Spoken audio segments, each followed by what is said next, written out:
Now it's recording. Yes, exactly. I'm on TV. We are all on TV. Everybody, welcome to our webinar with Alex Rios. It's truly exciting times to be alive. I'm sure you're going to agree with me. Hopefully, this will become history very soon. But the show must go on, and here we are with Alex Rios, entrepreneur, working here in Barcelona. Also a former colleague. We used to work together. Thank you very much, Alex. I am Gas. I am the responsible for Le Wagon in Spain. Le Wagon, for those who are joining us and don't know, we are an academy to teach people how to build digital products through a very intensive programming course, 9 weeks. We have right now 19 people working remotely, fully remotely. We did this transition and so far so good. We are very engaged and very soon they will be preparing their projects to present it on the demo day happening this Friday. But for the moment, let's keep it up. So Alex, it's a pleasure to get you here again. We did our first talk a couple of years ago, and I would like to read a little introduction about you. So Alex Rios, an entrepreneur and expert in app development and mobile marketing, also has a bachelor's in computer engineering. I didn't know that. With a solid track record on Spanish tech scenario, the tech scene in Spain. You founded already a couple of companies. You worked as a VP of product at ABBA English. You are associate professor at the Valley Business School. And now you are the CEO and co-founder of HappyForce. HappyForce, for those who don't know, I will let Alex explain it in details. Alex, you're also a father of how many kids? Two kids, and they are there running around your home office. Yeah. So Alex, I would like to start with something that I'm sure you answered many times, but what is HappyForce? Can you pitch it for us in 1 minute? Oh yeah, of course. I mean, in HappyForce, at the end, what we do is we connect people in organizations with the management, with the leaders of the organization, and we do that using technology. So imagine that you can have a coffee every single day with all the people in your company. So you have the trust with them, so they really tell you what they like, what they dislike. They share their feelings. So that's HappyForce, but with thousands of people at the same time. So imagine having this information. Mm-hmm. I read in one of the articles about you guys, maybe one of your interviews, that you say that management is 5% giving directions and 95% communication. And I know that this is, one of the roots of my HappyForce, of HappyForce. And what's exactly the problem you guys identified to actually come up with this idea? This came from a problem that we had. I also own a mobile app development company, and we grew very fast. And you know what happened? That we were in the leadership team, and we realized that we had information for taking decisions about everything. I mean, marketing, operations, sales. We have our CRM. So everything data driven. But regarding people, we have nothing. We have nothing. Just, the feeling, just a coffee that you drink with someone. Well, if you're lucky, maybe you have this annual employee survey that says, more or less how's your people's mood around the company. Mm-hmm. But the thing is that we were communicating and making decisions that were affecting our people without data. So I needed a way of connecting with all the organizations. The same way when we were a startup, 3 guys in a garage, or a team of 8 guys that everybody. I needed that for hundreds and thousands of people. So that was the main driver, the main problem that we identified, that you cannot rely, on annual employee surveys in order to manage your daily communication with your people. Mm-hmm. And of course, if you start from the basis that management is communication, if you don't have feedback in order to understand what's going on, it is like driving a car without lights, without any kind of dashboard on it. Mm-hmm. So basically, HappyForce enable the employees to provide real-time feedback to their managers, and so they use this information to provide a better employee experience. I know you have a very particular vision of employees. No, you say they are your internal clients. How did you actually develop this philosophy, Alex? Because you had the chance to run your own company. How did you learn, or what were the things that were the trigger for you to realize that and actually decided to move into this space? Although I'm a computer scientist and a tech geek, when I founded the first company, my decision was technology driven because I wanted to be close to technology, do cool stuff, that kind of things.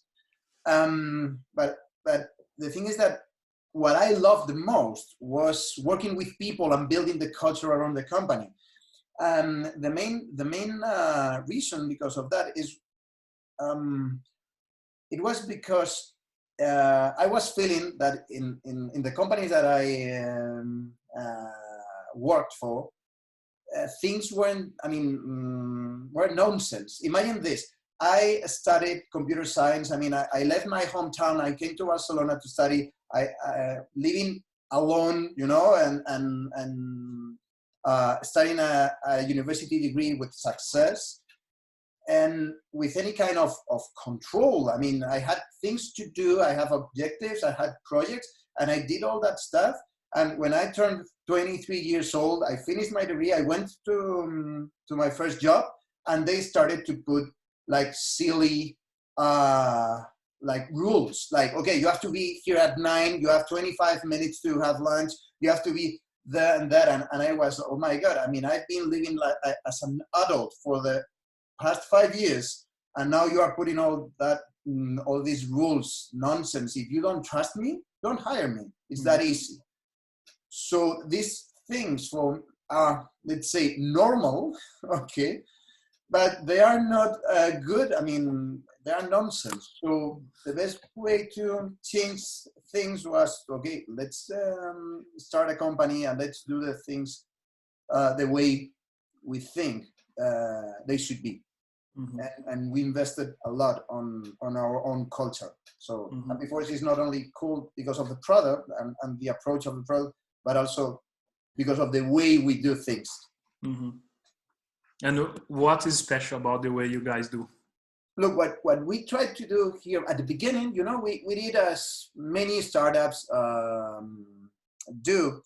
We went to TechCrunch, reading TechCrunch and things like that. That TechCrunch for me is like porno for entrepreneurs, okay? Because you go to TechCrunch and you think your company is going to be the next unicorn and things like that. And so we started to copy what others were doing, mostly, in Silicon Valley. And okay, it was,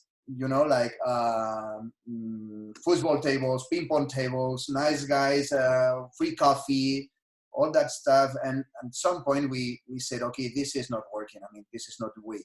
Perks are not the way of building a culture and having people engaged and motivated. So we dumped all that stuff and we started looking for what really motivates us. And I read this book, now it's a bestseller, from Daniel Pink. The book is called Drive. Mm-hmm. Okay, but I read the book just at the beginning, and it was like, oh, that's the thing.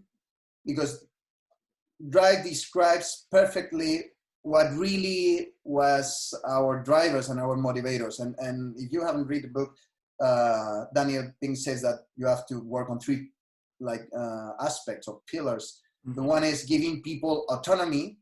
Mm-hmm. the next one is giving people what they call mastery. And here, you guys in Le Wagon, you are very, working on that pillar of learning, growing, developing ourselves. And then the next pillar, the third pillar was purpose, giving people something to work for, greater than themselves, greater than the company, than just making money and so on. And what we did is we tried to taking that that structure, building our culture, our culture based on these three pillars. So everything that we do, every decision that we make, it's aligned with one of these three things. Either it is to give us more autonomy, to help us grow, or to give or to align us with the purpose.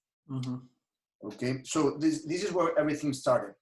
For instance, now that we are all of us were working from home and so on, in HappyForce, since the very beginning, when we founded the company 5 years ago, we started without an office. We decided to go for a fully remote company. And why was that? Because we wanted to tackle the autonomy part. And the autonomy part for us was, okay, you choose where do you want to work from. Okay, you want to work from your home, from any country, for you only need to speak English and have a proper internet connection, okay, to have a video conference. That's all. So at the end, in our culture, not having an office or being a remote company, distributed company, it is a way of giving people autonomy. It's only that. Okay? The same way you choose your time, your working schedule, you choose the tools, you choose. So it's very easy to increase people's motivation just by giving them more autonomy. Okay? I don't know who's this quote, Gus, from, I don't know if it's from Steve Jobs or Richard Branson or some of these guys that say it doesn't make sense to hire, like great people and smart people and tell them what they have to do and how they have to do things. So all this is you just have to get out of the way, it's what they say. And it's everything you're saying is connected to something I also heard you saying once, which is, for me it was very emblematic quote. You say, give people space and take the consequences. And then connected to that, in the end of the day, when you took the decision of going with a fully remote company, you were starting. I remember you were actually starting this business while you had the second job, which was actually what was paying your salary at the time. So this move was actually, home office. The need, is it a need or a dream come true? Is a need or a dream? Like, you identifying the need first because of the lack of resources, and then you had this vision, or at the end of the day, it become really part of, what you believe and who you are. I get your point. No. Right now, it's a part of what HappyForce is, and it's a part of our culture. In a sense that, okay, when we started, of course, we started like working part-time, so we were meeting at night. So everyone, so that's the way. But when we became a real company, we had enough money. What we did is, okay, let's keep this culture, and what the money, for instance, in order to, let's say, to make this point,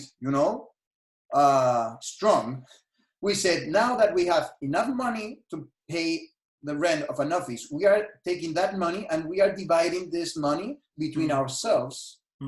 So we are not doing this in order to save money. It is a way of working. So, okay, this 100 euros, this 70 euros, take them and use it for whatever you want, to pay for coffees, for whatever you want. So it's a matter of culture, not savings in this case. But I had one, they did me this interview, and they catch like a headline I was saying, we are not having an office, okay, never in our life, no matter if we make 100 million a year. that indeed that is not completely true, in the sense that, again, what we are trying to give is people more autonomy. So if it happened that, imagine in Barcelona, the team starts to grow organically because we start hiring people from Barcelona, and we had like 10 guys here, and they say, okay, Alex, we would like to have some place to meet, some kind of like an office space or something like. I would talk to the CFO and say, okay, tell these guys what's the budget for doing that thing. And I would tell them, okay, guys, here you have 1,000 euros a month. You do whatever you want. I don't care. You let me know if it is an office, if it is, you rent an apartment. I don't care at all. Mm-hmm. So I'm giving you the autonomy to decide if you want to have a meeting point to meet more often. Mm-hmm. So this is the point. So it's not about, working remotely or not, although it is amazing because you can have access to people all around the world, no matter where they are. So it's, for us, I thought you were going to say you can have access to people anytime, anywhere. No. So this is connected to my second question. I think we all that are now making this transition and intensively working remotely for the first time, I at least have the feeling I am doing way longer work days. It's productive, but it feels that we are just like, the days goes really fast, the hours passes really fast. And it feels that I'm doing 12 hours, and then also like, you don't even know what time is it. And you basically receive a call on your phone, and then you also have another one in your computer, Zoom calls, it's Slacks. I know that you actually manage a company, and it's not only, home office and autonomy. So for you, maybe what are the 3 main ingredients or the 3 key things that you put in place for this to actually work successfully? So people are not burned out, people are actually like having also a good work-life balance. What did you put in place? Look, I mean, this autonomy thing, this working from home thing, this is like in Spider-Man, like with great power comes great responsibility. The thing is that now you don't have a boss telling you, okay, this is the time where you work, this is the time where you go to the bathroom, this is the time where you rest. So you don't have that. So you have to learn to be an adult again, okay, and make use of your time. So I think this is one of the key pillars is like you are calling on people's on people's autonomy and on people's power of making decisions, and they have to learn. We have to learn, because if you have been driven all your life or during 15 years, then you work from home and then it's a mess because you don't have the habits. You know what I mean? Mm-hmm. So first of all, you need this, and then you need to trust people, and then you need to help them in order to achieve this kind of things. Look, one of the things that I loved the most when we started with this remote way of working was that when you're in an office, I don't think if this happens to you guys, but when you're in an office, you cannot work in the office. You cannot work at work because you go there to be interrupted in an office. You have people, tackling your shoulder. Mm-hmm. Okay, guys, I need this. Are you going for a coffee? Let's smoke a cigarette. Whatever it is. And then you have so many interruptions that most part of your job happens early in the morning or late, in the evening when you're in an office. When we went to this new setting of remote work, most of these interruptions, we went for an asynchronous way of working and communicating. Instead of, phone and instant messaging and things like that, we went for a more asynchronous way of working because we were working in different schedules. Mm-hmm. We had some guys that were working in the morning, others in the mm-hmm. evening, others from the part of the world. So you have to learn to start to be more asynchronous. And what happens is that this increases a lot. The space you have to do real work. Mm-hmm. The problem that you are stating right now is that probably people that went right away to this working from home, they are like bringing the bad habits, and they are, like clinging a lot on the instant messaging. So they are keeping with these interruptions and this stuff. And also we have another issue, which is you have to learn to work from home. And today it's, or in this situation, is completely different, because you have to learn to work from home with your kids, if you have kids at home, with your spouse, or with your boyfriend, your girlfriend, whatever. So you have to do things that you aren't used to, which is go there and talk with your family and with the people you live with. And talk means you have to say, okay, guys, we have to find a way of making this work, because you don't have a boss anymore who is telling you, when do you have to work and so on. So it's key here. It's personal responsibility. Okay, and you have to learn what things work better for you. Which this is other thing that you learn from this setup. It is, you as the CEO, you cannot tell what's the best way for all your people to work. You cannot tell, okay, guys, we're gonna work all together in the mornings or from this time to time. You cannot tell that, because all of us, we are different. And maybe you like to work at night, or you don't have kids, or yes, or whatever. I don't care. The thing is that I have to help you, okay, to take this responsibility and give you the tools or support you need to find your own way. And you can do this with a team of 10 or a team of thousands. But what doesn't work is if you try to, everybody do the same, because we have different lives, different setups, different. So responsibility and understanding that all of us are different. For instance, every time that a new team member joins HappyForce, we see like different patterns. And when you hire someone that has been working 15 years, in a company, like this is like the movie Matrix, they've been there like in Matrix, and then they go out and they go out, and then what happened sometimes is that they have some kind of meltdown, like stress, like they say, okay, this is too much. It looked very nice from the beginning, but now I'm missing, going to the office, talking about the football match yesterday and all that stuff. And sometimes they feel stressed because they have to talk with their families and say, okay, I need my space. I have to, and you have to do a lot of things that you haven't done before. And we have some resources to help them, both in reading and also all the support of the team, because other key ingredient to make this work is that although you have to give personal, space and responsibility, we make this thing work because we work as a team. We don't have like free, individuals in the organization. Everyone is part of a team. So what I do, or what we do from the leadership, is you work assigning teams priorities, not individuals. So it's the duty of the team.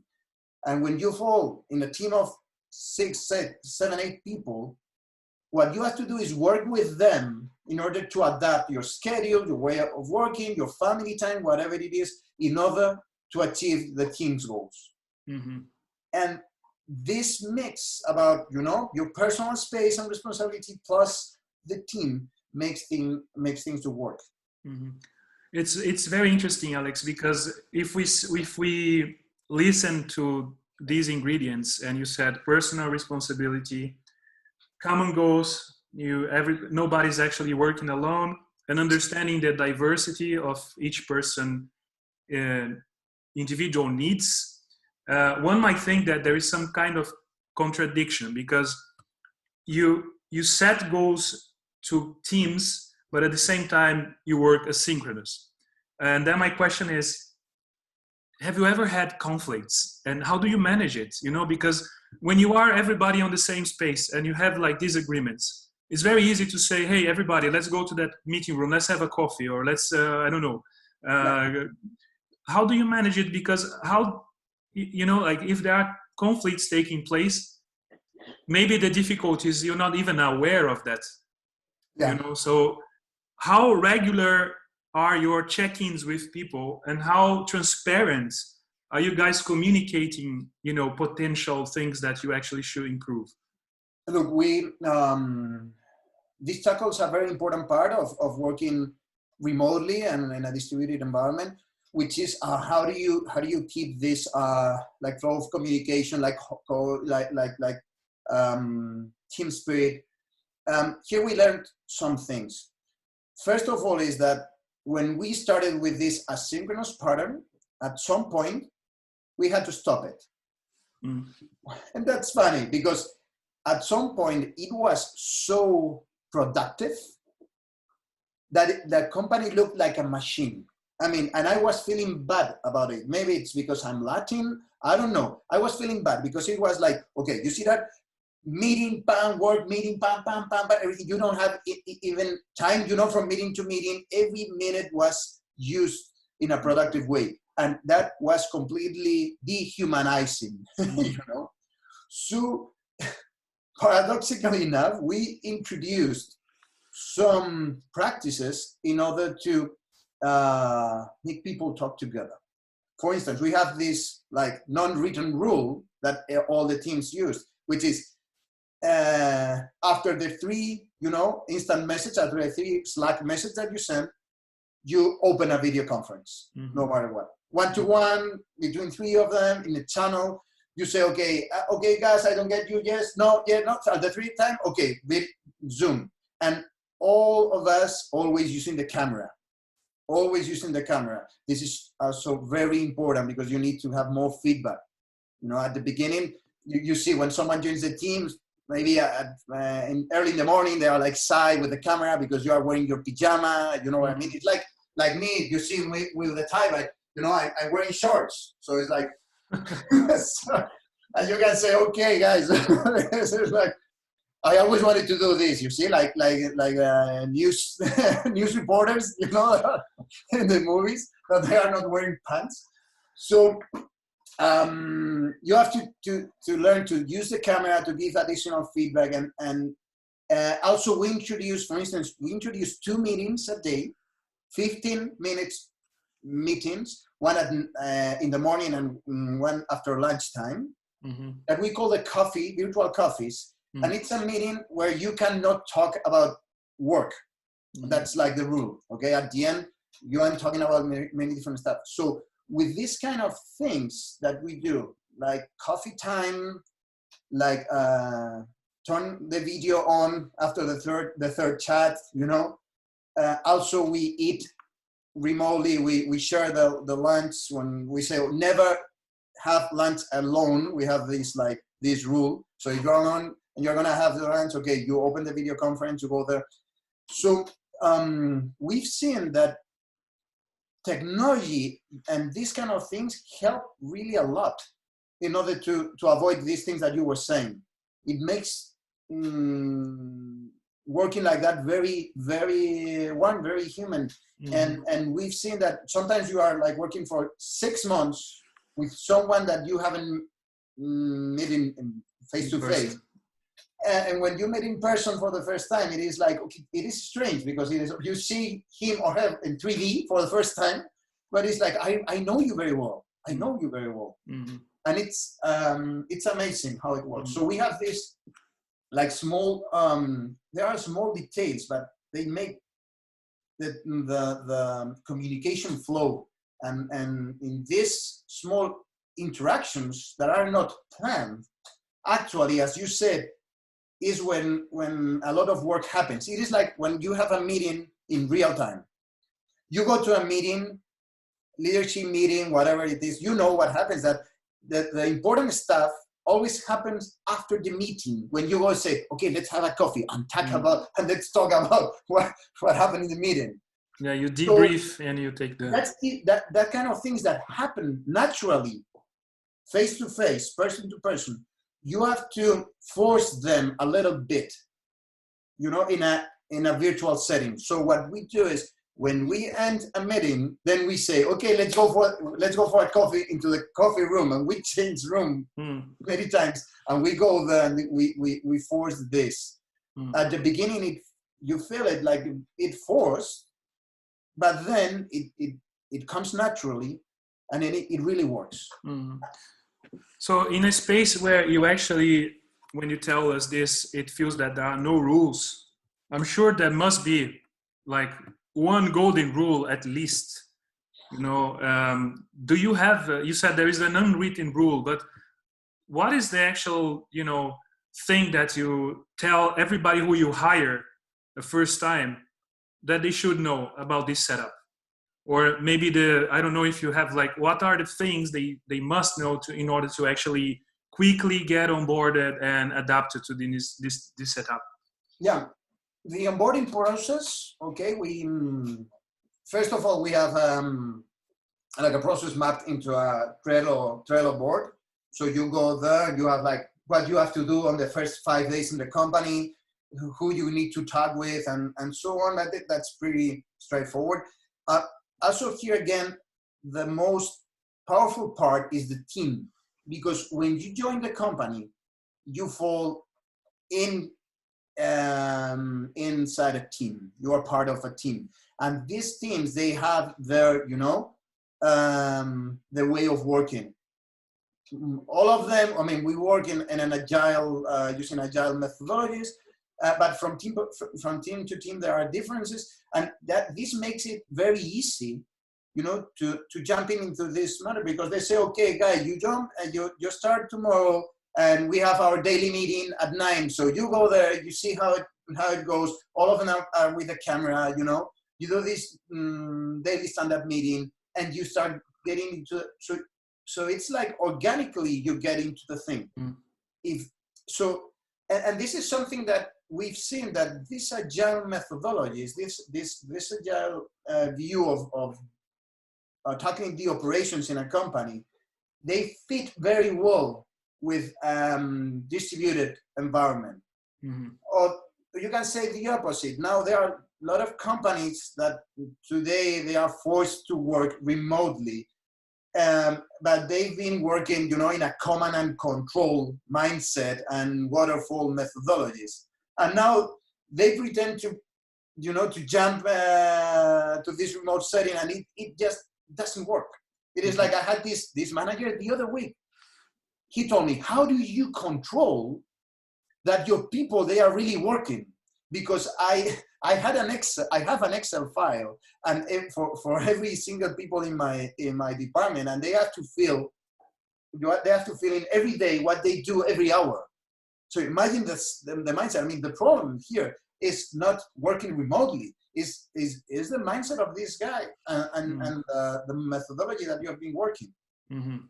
It may be when you have people there and you can watch them. You can be looking over the shoulders. Maybe you can make this thing work, but in a remote environment, you have to completely change.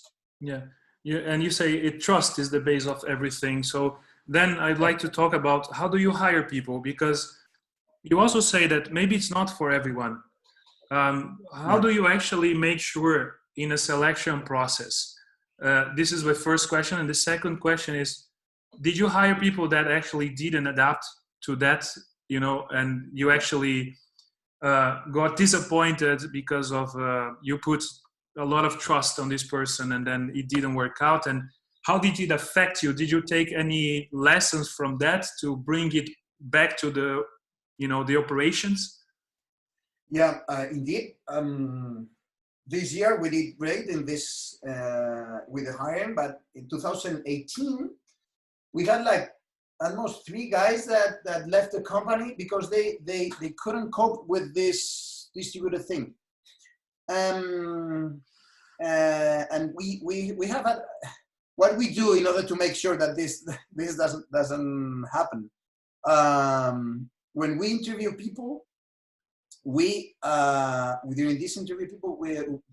this interview process, we are like we're very tough on this. We say, okay, this is something that is not, maybe it looks from the outside like, okay, I can work from home, I can do what I want, but it is tough.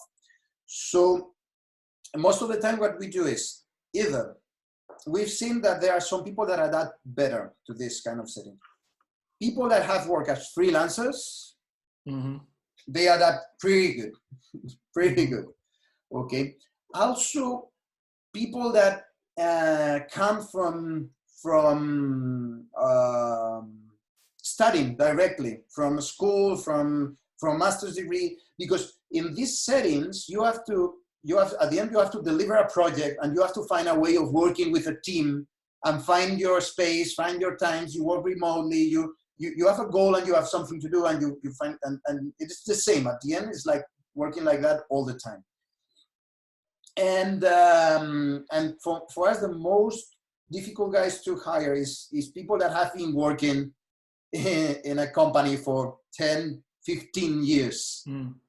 Because then you have, like, this Stockholm syndrome, like that. It looks very, very nice from the beginning, all this autonomy, but then it is like, oh, okay.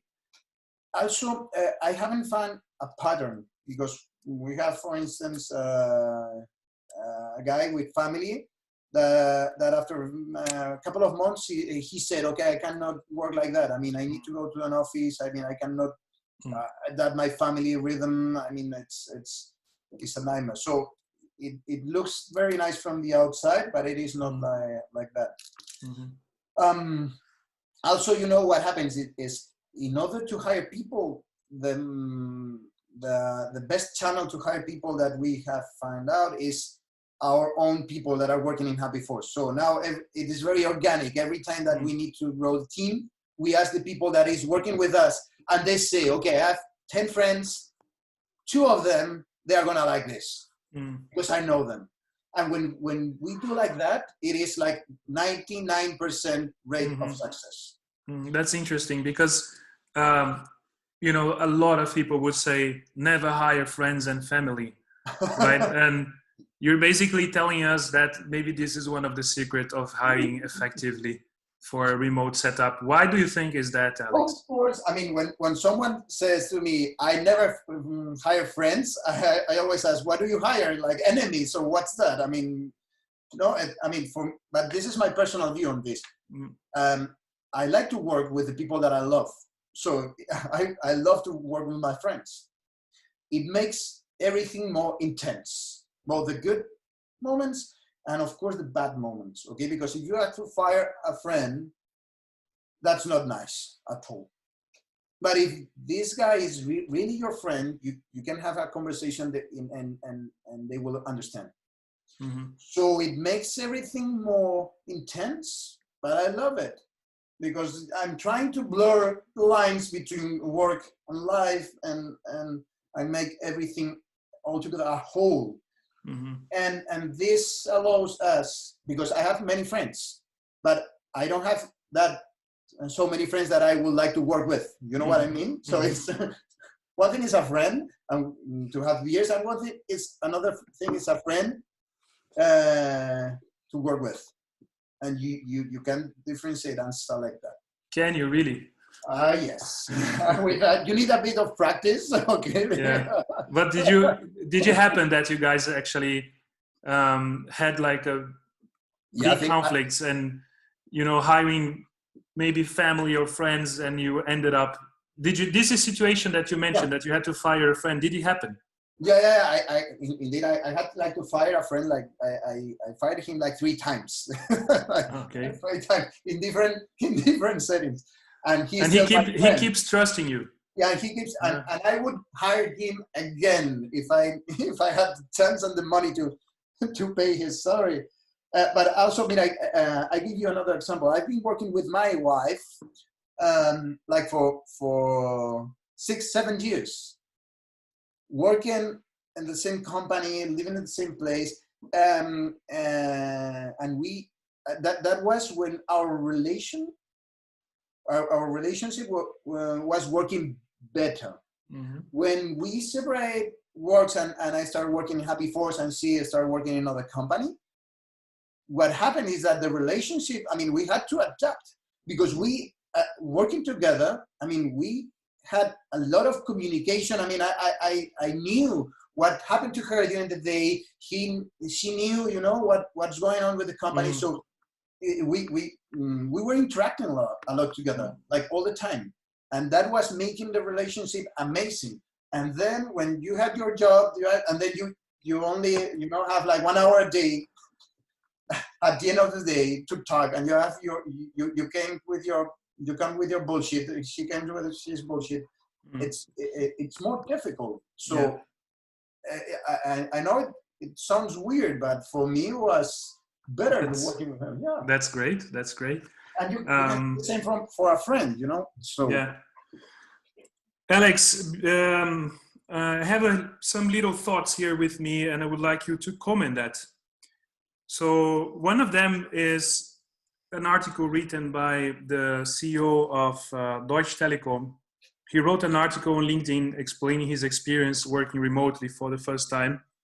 And he said something interesting for me. He said that he can see that digital proximity exists and that sometimes we are even closer to each other than in the classic office.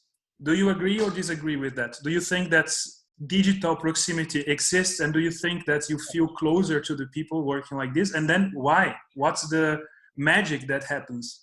Of course, and look, guys, I know also you have family probably far from Barcelona, the same as me, and all the guys that are here now, probably with this situation, you have felt that now you are closer to your loved ones more than ever, thanks to technology, thanks to Sergio, one of the founders of HappyForce. His birthday was last Saturday, and he said, this year I've been closer to my friends than ever, because a lot of friends, instead of texting me, WhatsApp, or I had a lot of video conference with them. I mean, I can see how this technology brings people together, and also the people you want to be with. One good thing about remote working is that if you need your space, you just turn off the video conference and you have your space, and then when you need to talk, you can talk. So it's more easy to regulate rather than being in an office with, other guy next to you, and maybe you don't like him. So I completely agree with this statement, and that this technology brings us closer together, and yeah, absolutely. And Alex, you've been on this business for a long time now, so remote work is not new to you. I'm sure you've been seeing on the news, and everybody's talking about what impacts this situation we actually live for the future. And do you really think, after this storm, there will be some deep changes in our society, in the workplace, in the society in general? Or do you think we all gonna just take a bit of time to get back to our, good old pace of life and lifestyles? What's your feeling right now? I hope that we see some changes, that we will see some changes after this, because that will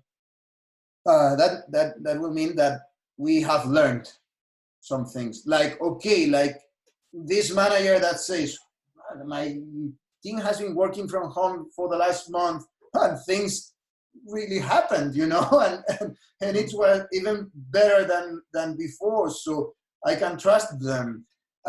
So I really think that yes, I'm very positive about this. That this will help to spark some changes, and to see things in a different way. And we will move faster towards giving people more trust, working in a more agile way, in a sense that I was in this group of CEOs, and I was observing how they were reacting to this new situation. All of them doing this contingency plan A, contingency plan B, and C, how to do a contingency plan. And I was there because I was worried because I wasn't doing any kind of contingency plan for this situation. And my point was, okay, I mean, we are used to deal with that crazy level of uncertainty in HappyForce. And we set up the company in order to adapt to all the changes. And I think that all the companies should do, should go into this direction. Mm-hmm. And this situation is like, you know, someone slapping you in the face and saying, okay, nothing is for sure, nothing is guaranteed. You have to trust people. You have to work in your organization in a way that it adapts to the environment automatically, and it cannot depend on you as the CEO. Mm-hmm. You cannot have the answers for everything. You have to, you know, work in your company in a way that the company, like a living organism, you know, reacts and adapts, mm-hmm. and of course have some pain and losses, and but you cannot be that smart. No matter how many MBAs you have, you cannot deal with all the craziness of doing business. So I have another quote for you that I would like to get your opinion about. It says that when we are no longer able to change a situation, we are challenged to change ourselves. So what do you think about it? Any lessons learned as well from this that you could share? Look, I mean, because, sorry to interrupt you, you are in touch with many companies actually that were seriously affected by this. You have customers, you know, and you also adapted to respond to that. So what are your thoughts about it? I completely agree with that point of view. That when you cannot change the situation, you have to change yourself. I don't even say change. Look, I did like a seminar a few weeks ago. I went to Poland for this Wim Hof method. I think Basil is here, is one of the guys that was with me there. In this method, one of the things that they do is they throw you into ice cold water in the mountains of Poland. I mean, with, you know, like 1 degree Celsius water, freaking cold. And the first thing that you learn is that if you fight the cold with your mind and with your body, you die. Almost in a couple of minutes, you have hypothermia and you die, okay? But if you surrender to the cold and you take your mind out of it and you just relax and do your body adapt to it, you can be there like 10 minutes, 12 minutes. There are guys that are there like for 1 hour in that ice cold water, when supposedly you will die in 2 minutes. And this is the same for an organization, and it is related to this quote that you were saying is, you have to surrender to the situation. I mean, I'm fighting against it is not the way of doing it. You have to trust, in this case, in your organization, in your company, in your people. And you have to, as the CEO, imagine the CEO is like the brain of your body. If you stay on the way of your body, you are handicapping, you are, you know, you don't let your body do what it is capable of. So if you stay out of the way as the CEO and yet you let your company adapt, but of course you have to set up some, you know, some structures before doing that. You have to set up your company to work in a more agile way. You have to give people freedom. You have to trust them. You have to, so that you have to set up something and then stay out of the way. You will succeed. But if you try to fight against it, you cannot fight the cold as the same way you cannot fight this situation. You're gonna lose. You're gonna lose.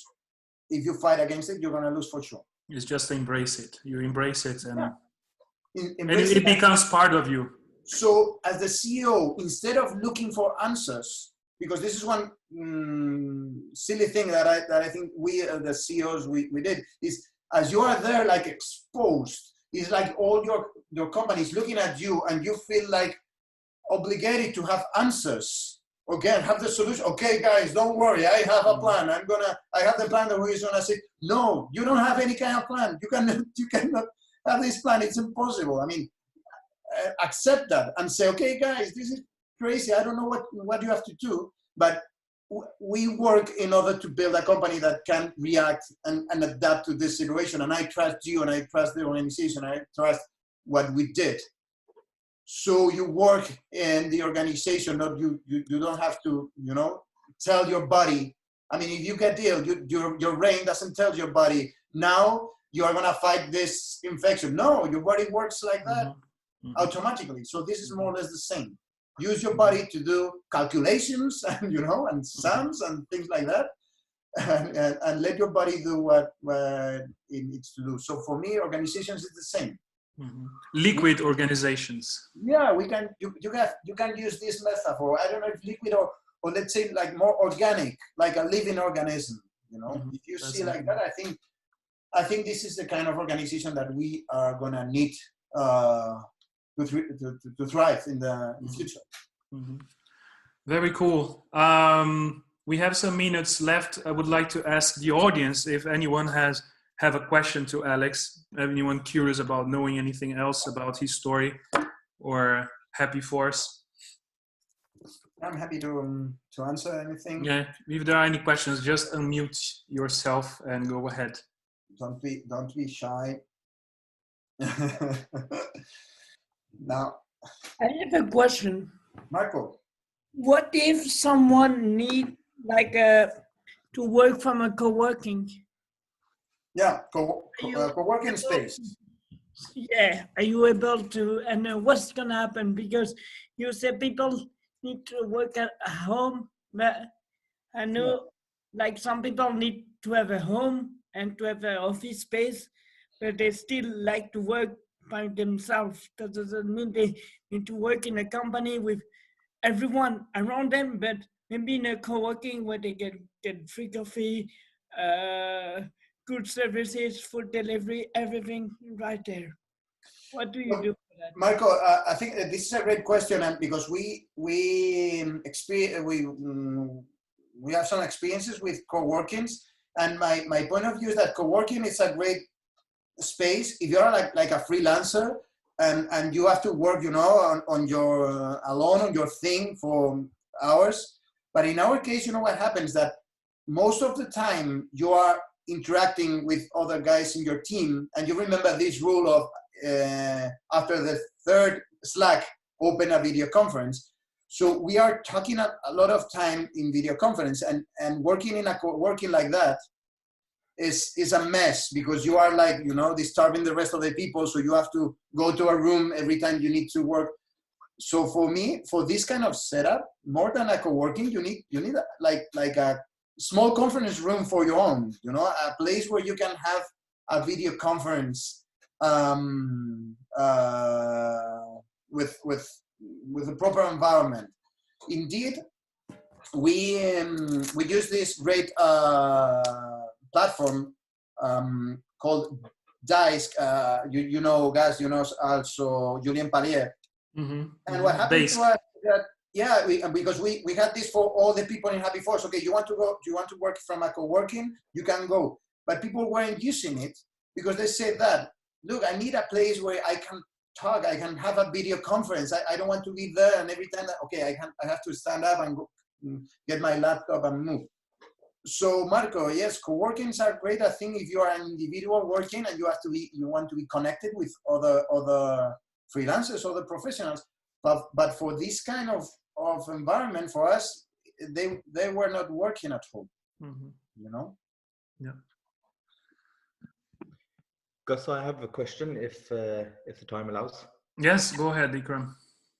So Alex, we're now in the second week of building our digital products, and the products are beginning to take shape. And it sounds like you guys have had considerable success in growing the business from a small idea to full-blown commercialization. It's great if you can take us into some detail about that growth phase, how you iterated over your platform to finding the new customers and growing the business. Some detail about that early stage growth would be awesome to hear about. Yeah, sure, Ikram. Look, here in our case, we went for a bootstrapping model of growing and financing ourselves. bootstrapping, you know, guys, that means that you don't go for founding, external founding. You try to do something which it's very strange and very, very uncommon, which is, okay, you charge your customers and you use that money to grow, okay? So in our case, we could do that, or we can do that because it's a B2B business. Okay, when you are doing all the kinds of businesses, it's more difficult to bootstrap. But at the beginning, the way we started is, okay, we had this idea, okay, of what if we envision a way of having daily feedback about people in a team, in a company. Okay, and the first thing that we did is we tested with ourselves. Okay, we did a first version of HappyForce for ourselves, for our own company. And it was a paper version. It was, you know, we just were asking people to say every day if they had a good day or a bad day in our company. And it worked. After that, we say, okay, this is working for our own people. Let's find another company that they are not geeks like us and see if it works. And in order to do that, we built a first prototype, digital prototype, a very simple app. We were just asking people, how do you feel? 4 smiley faces, that's all. And we looked for, we found a large company, and in the IT department, there were like 400 people. We launched this. Okay, just install the app, tell us every day how do you feel, and we're gonna give this information to the managers, okay, to your boss.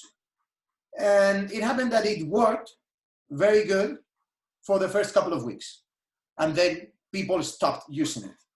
So here we said, okay, maybe somehow they want to share this, but they stopped. So we figured out why, and it is because they needed more information, more feedback. So we started developing, you know, the system and giving them more value from that experience.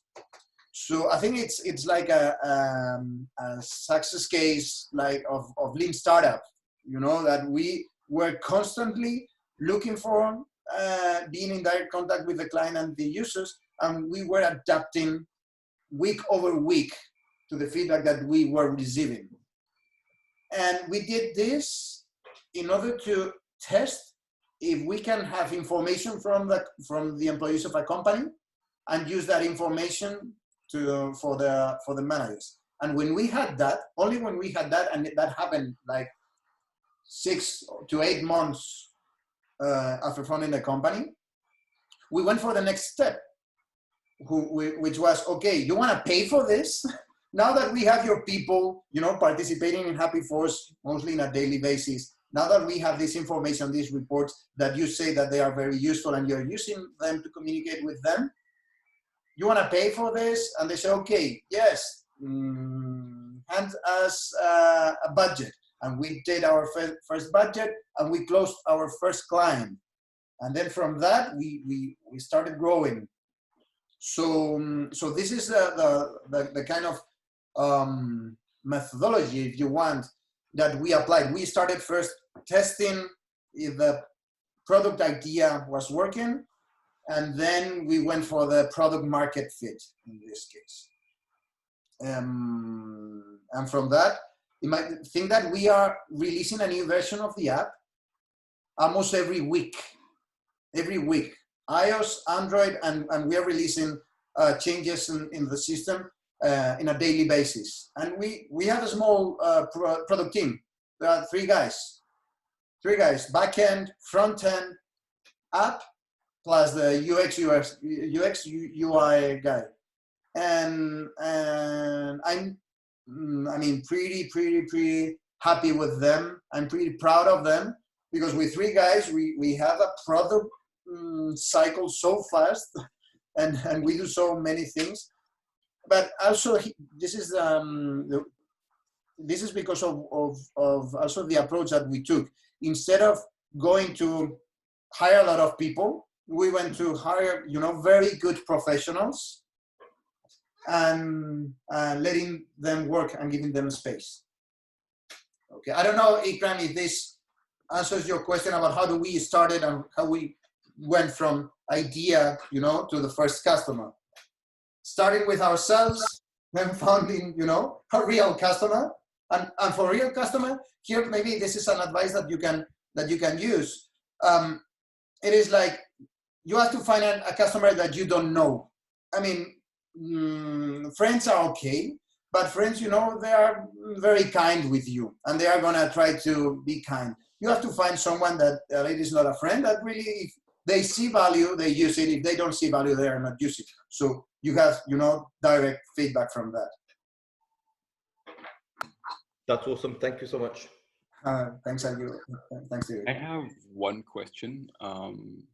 What's your advice for convincing people in companies like Mercedes or, Daimler and Audi?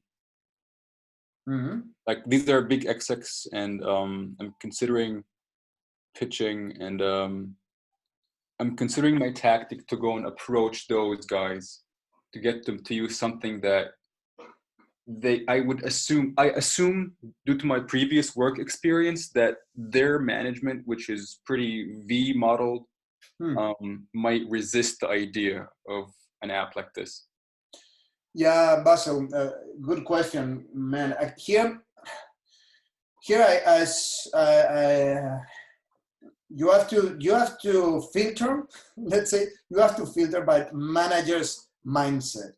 What I found out from my experience is that when you go to let's say a leadership team and you introduce the idea of something like HappyForce, like, okay, let's listen to our people on a daily basis and see what happens. You can see like 3 groups, but it is like with any kind of innovation. I don't know if you are familiar with this innovation bell curve that says that you have like a bunch of guys that are the innovators and early adopters, and they are going to jump directly to the idea. They're going to say, okay, this is what I was looking for. And then you have on the other side guys that says, no way. I mean, I'm not doing this. People, I mean, I pay them, so they work, that's all. And then you have people in the middle, okay, that may say, okay, let's give it a try. What I found out, Basil, is that you cannot, let's say,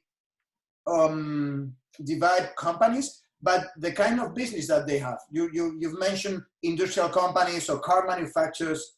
I've seen managers, leaders, and directors of industrial companies, of people that are working in a factory line with an amazing mindset and an innovative mindset. And the opposite, I've seen, you know, startup founders with a startup of 50 or 200 guys with a mindset from the 19th century. You know what I mean?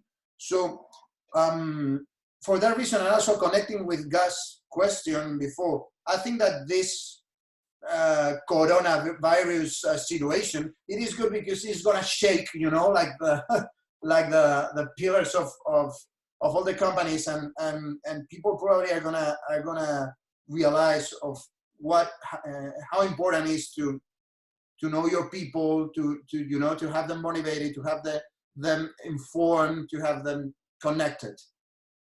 So it's not easy, Basil. You have to see which leaders are aligned with this way of you know, this new way of looking at people in organizations.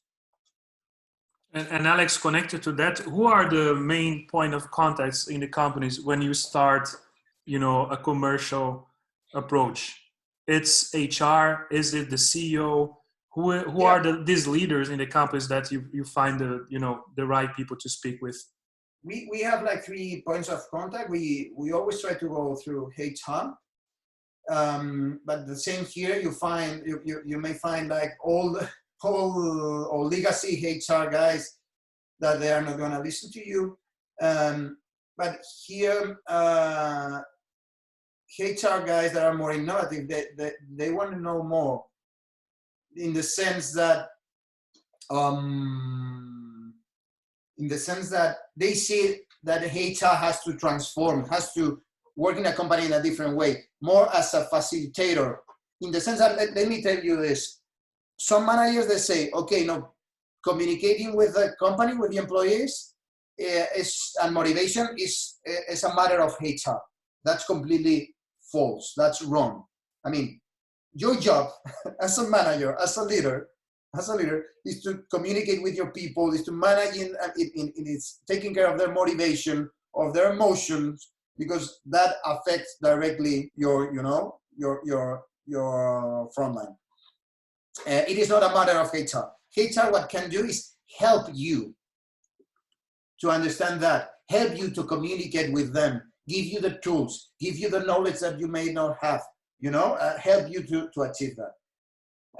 Also, we found that these CTOs, or CIOs that are working with agile methodologies, that people from IT, that they have seen that they need a different way of working in order to do stuff, they are also very receptive to this idea, because they know the value of the people in the company, because they cannot afford, to lose a team of well-trained, professionals. So they are like more open to say, okay, yes, I need to know what's going on with my people. And then, of course, managers or leaders. But most of the time, we go through HR or these CTOs. How many clients do you have now, Alex? How many companies using HappyForce? 17. 17. And 70, yeah. 70. 17 or 70? 70. Okay. Wow. Are they like mid-sized companies, small companies, like big corporations? Do you have like a... We have a mix of mid-size and big corporations. We have big corporations like banks, for instance, BBVA or Santander. They have this like worldwide. But at the end, for us, they are like mid-sized company, all of them, because inside BBVA, what happens is that they have HappyForce, like different instances of HappyForce. Like for this area of 500 guys, this area of 800 guys, this area of 200 guys. So the average size is 400 people, although we have customers with 20 guys, 30 guys that are using it in a perfect way. We use HappyForce in HappyForce, and we are less than 20 people. But of course, the more people you have in a company, the more value it adds, because the more difficult it is to connect with them. And talking about B2B, when it comes to B2C, we all know more or less a traditional marketing mix, paid advertising, things like that. Are you guys doing something like how do you have a marketing team, and what are the main channels are you guys using to reach out to your potential audience? Look, right now at the beginning, it started very, let's say, organic, and people were talking about us and recommending. We started at the beginning investing in speaking opportunities, PR and speaking opportunities. And when I say speaking opportunities, it's more like free, not paying, to talk in a conference, but go there invited. And we've seen that it works very well when you don't talk about your stuff, when you don't go there to sell your stuff. Instead, you go there to share something interesting with people. It's a way of inbound marketing, if you say. So talking with you, having a good story, talking with journalists, going to events, inviting to talk, that helped us a lot to start, and to get some traction.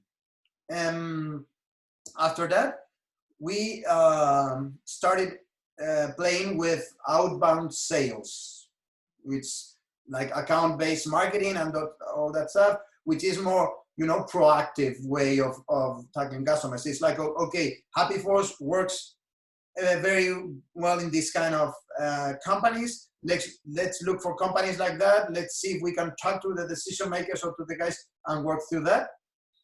Although it works somehow, but we found out that it is very expensive and also very, how do you say, very costly in terms of internal energy of the company, because you have like to call, to knock at the door, and it's not the way we really like it.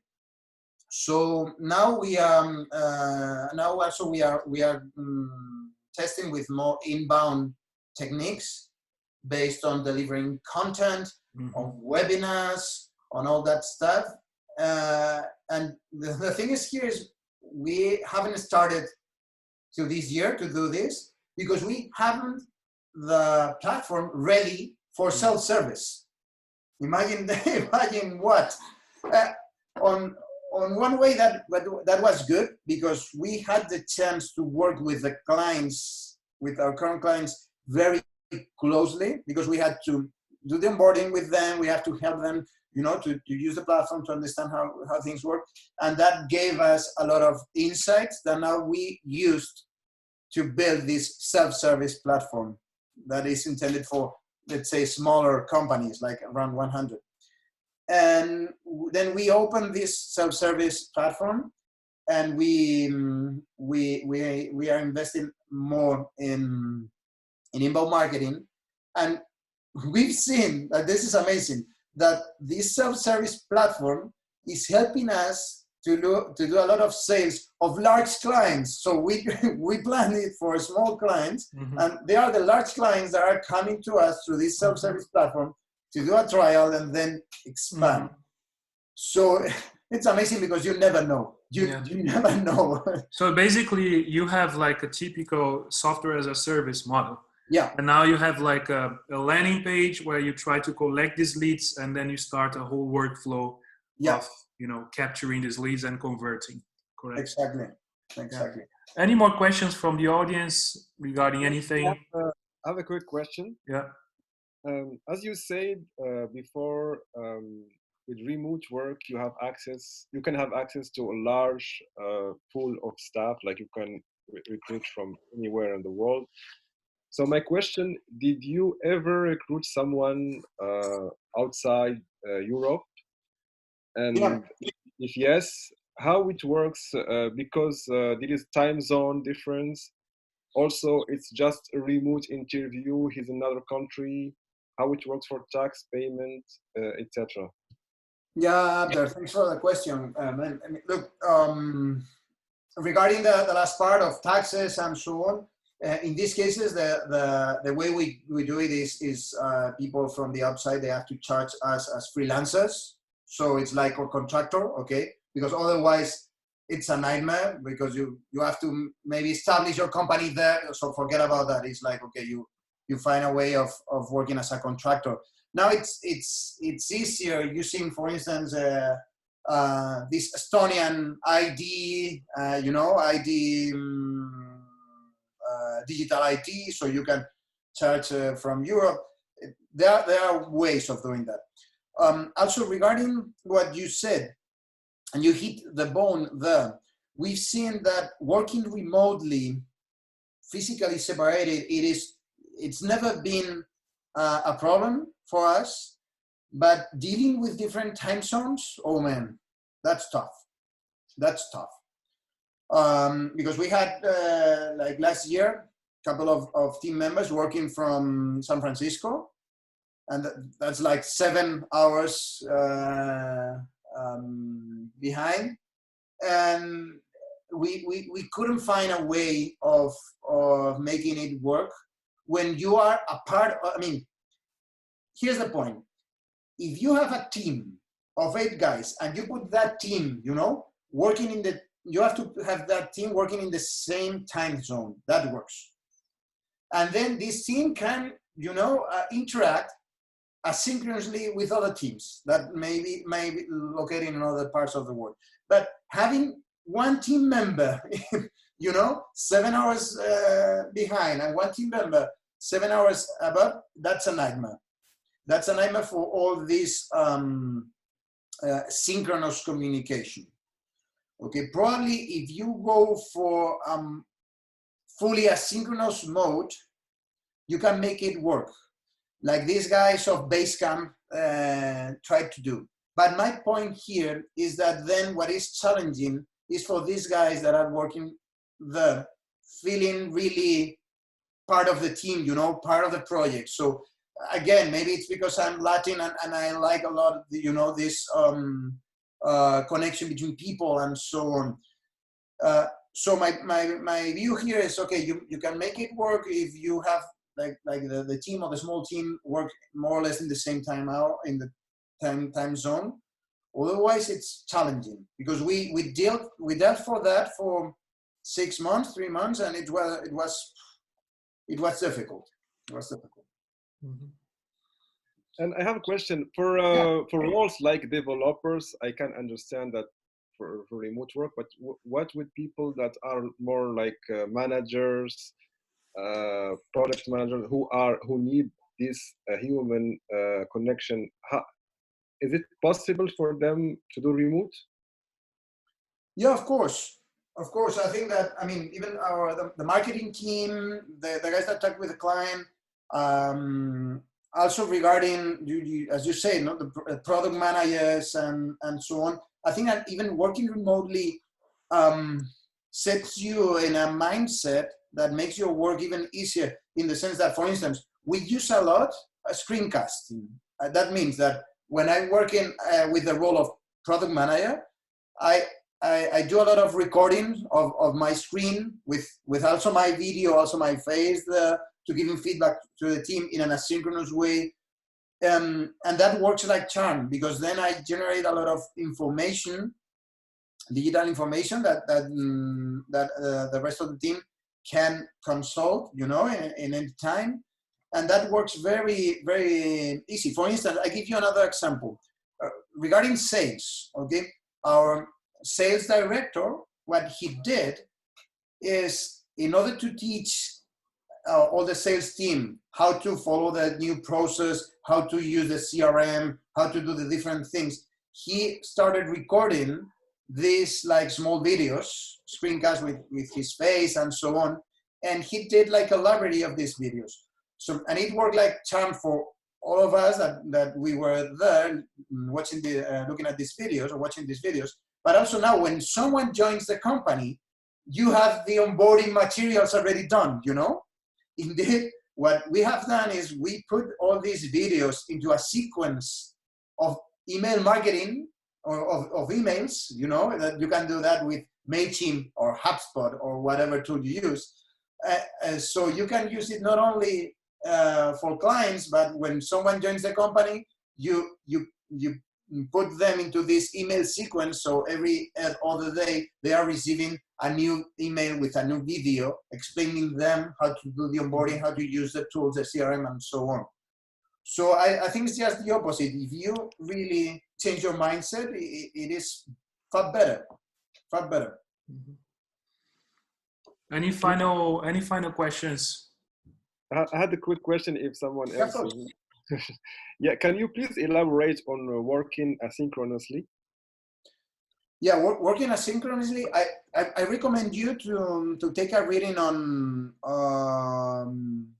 Basecamp's blog from Jason Fried, because they are like crazy about working asynchronously. Means that you try to communicate with other people in your team in an asynchronous way, and that means like you have to generate contents, and you leave that contents in some place, and people can read and consult these contents afterwards. So you don't need to be, you know, talking at the same time.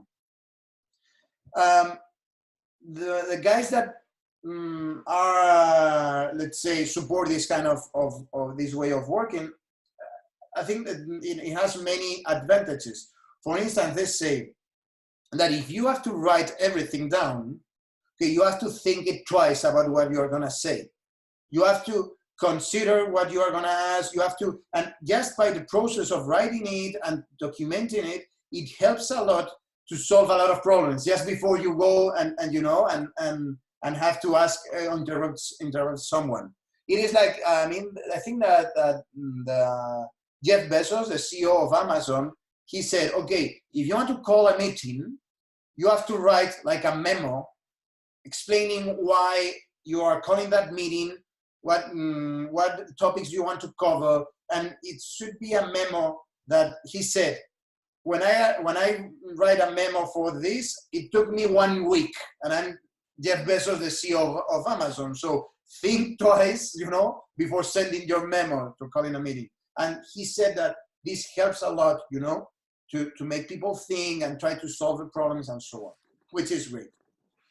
But at the same time, as I told you, I think that we need some more human connection, not just, communicating by writing or by writing, or you can use video, you can write, you can record yourself instead of writing and send this to someone in your team. So this is about the asynchronous way of working, which is great to avoid interruptions. Yeah, we at Le Wagon, we've been using a tool called Notion. It's becoming the knowledge base, and especially with changes and setups, we all share between all the different campuses all over the world. We have this knowledge base that we share knowledge through this. It's interesting. Any final remarks? Any final question, everybody? This is your last chance. They can always reach me at LinkedIn or whatever. Okay, so thank you very much, Alex. It was really enlightening to hear your story again, and you are the first person I actually contacted when we started to go remote. Say, are you using Hangouts? Are you using Zoom? What tools are you using? We're top of mind. It's great to see the success of HappyForce, and I know you were doing it because you are moved by this strong sense of purpose that you have, and it's always nice to have entrepreneurs to inspire us with this mindset. Thank you, everybody who participated. I am recording it, and you want to say something, Alex? No, yes, say thank you to you and all the team. Also, I think that what you do is great. I really love the kind of business that you are in.